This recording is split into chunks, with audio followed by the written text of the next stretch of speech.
La Régie intermunicipale de transport Gaspésie-Île-de-la-Madeleine, soit la Régime, est lauréate du prix des collectivités durables 2022 dans la catégorie Atténuation des changements climatiques pour son service de partage de véhicules électriques T-Cité. Nous avons discuté avec Marie-André Pichette, directrice générale de la Régime.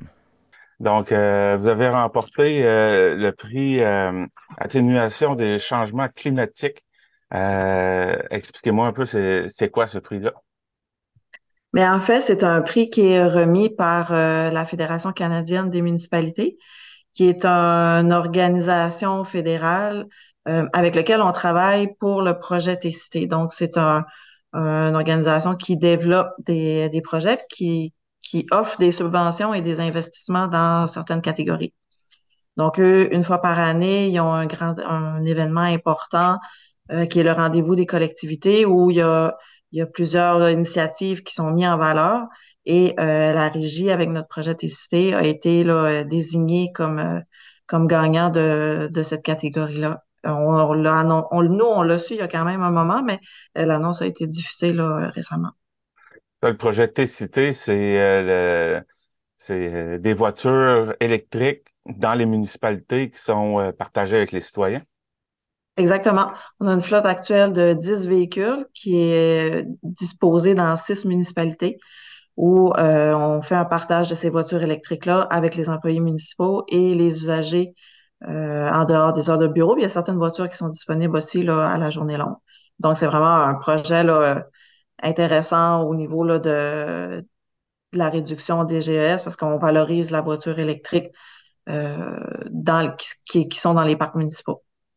Ce partage-là, ça fait comment les citoyens, quand ils veulent faire emprunter la voiture, ils appellent quoi, aux hôtels de ville? Non, en fait, c'est la régie qui supervise les usagers externes. Donc, l'entente avec les municipalités, c'est qu'eux, ils valorisent l'utilisation de la voiture à l'interne auprès des employés. Et nous, on fait la gestion des usagers externes. Donc, comment ça fonctionne? C'est un peu comme le même principe de louer une voiture dans un comptoir d'aéroport, là, au départ. Il y a un formulaire à remplir, il faut donner une pièce justificative, prouver son permis de conduire. Puis là, on a une carte qui nous est remise, puis cette carte-là sert de clé pour la voiture. À partir du moment où on est comme admis sur la plateforme, c'est une plateforme de réservation. Les clients, ils vont sur la plateforme réserver les cases horaires pour la voiture, puis ils ont accès à l'ensemble de la flotte. Fait que quelqu'un de Carleton, par exemple, a accès à 3 voitures sur le territoire, mais si, admettons, il y a un déplacement professionnel ou personnel qui l'amène à la vie à Gaspé, à ce moment-là, il a accès aussi à réserver les voitures qui sont à Gaspé. Ça fait combien de temps que vous avez mis en place ce projet-là? On entame la 3e année d'utilisation.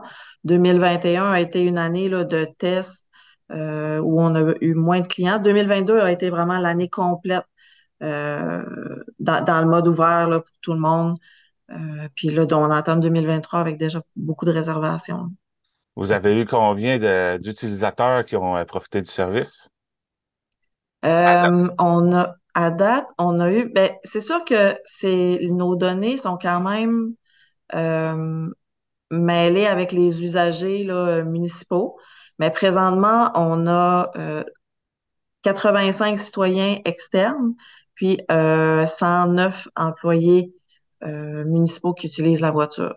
Donc, c'est quand même là, près de 200 personnes qui utilisent là, la flotte de 10 voitures sur le territoire.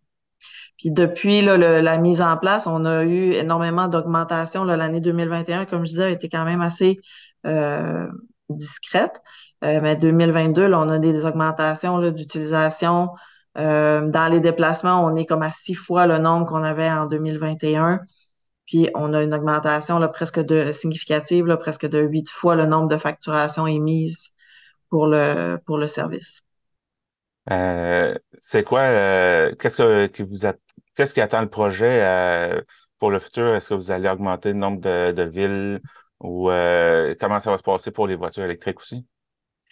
Ben, c'est vraiment ce qu'on souhaite, c'est augmenter le nombre de municipalités participantes. Donc, ce qu'on souhaite, c'est bien faire connaître le projet, puis que quand les municipalités sont rendues à un moment où ils doivent faire un changement de voiture, parce qu'on n'incite pas nécessairement à rajouter des voitures dans le parc immobilier, C'est au moment où, dans leur planification, il y a un changement de voiture qui est fait, de penser à ce projet-là, puis d'adhérer en achetant une voiture électrique, puis en installant le module qui permet le partage.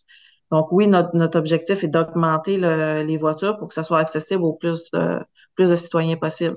On est très conscient que dans un secteur où il n'y en a pas, comme la Haute-Gaspésie, pour eux, avoir accès aux voitures de Gaspé, c'est quand même complexe, là. Donc, d'augmenter la flotte va vraiment offrir beaucoup plus de possibilités aux citoyens. Le fait de recevoir ce prix-là de la FCM, ça fait rayonner la Gaspésie au Canada. Ouais, ouais, nous, écoute, c'est une belle tape dans le dos, là, on est vraiment content, là, c'est une reconnaissance fédérale. Donc, tu sais, quand on va aller recevoir notre prix, euh, on va avoir une visibilité, là, très importante. Fait que oui, ça fait rayonner notre région. Faut être fier de ce qu'on fait. Le travail qui est fait ici est assez unique, au Québec, puis est assez unique aussi au Canada. Donc, ça, c'est une belle façon, là, de le reconnaître. Puis, j'ai hâte de participer à cet événement-là, puis de recevoir ce prix-là, puis de voir là, l'impact que ça va avoir sur l'image de l'organisation. Parce que si c'est unique, ça veut dire que vous allez inspirer d'autres organisations, d'autres Mhm. municipalités ailleurs au pays. Oui, oui. D'ailleurs, la FCM comme je disais, est un partenaire du projet, puis il nous a invités à quelques reprises à participer à des webinaires ou des conférences en visio avec différents partenaires là, au pays, afin de faire connaître là, le projet, puis la régie aussi dans l'ensemble, là, ce qu'on fait comme gestion de transport en commun. Quelque chose qu'on pourrait rajouter? Non, ça va, ça fait le tour. OK. Bien, Marie-André Pichette, directrice générale de la Régime, merci beaucoup pour votre temps. Ça me fait plaisir. Bonne journée à vous. À vous aussi.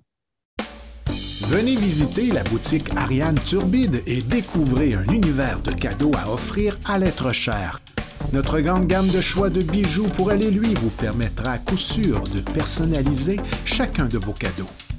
Bijoux en or, en argent, montres et accessoires de toutes sortes et des cadeaux pour les jeunes et moins jeunes. Venez découvrir nos exclusivités en boutique. L'équipe de la boutique Ariane Turbide se fera un grand plaisir de vous servir et vous conseiller judicieusement.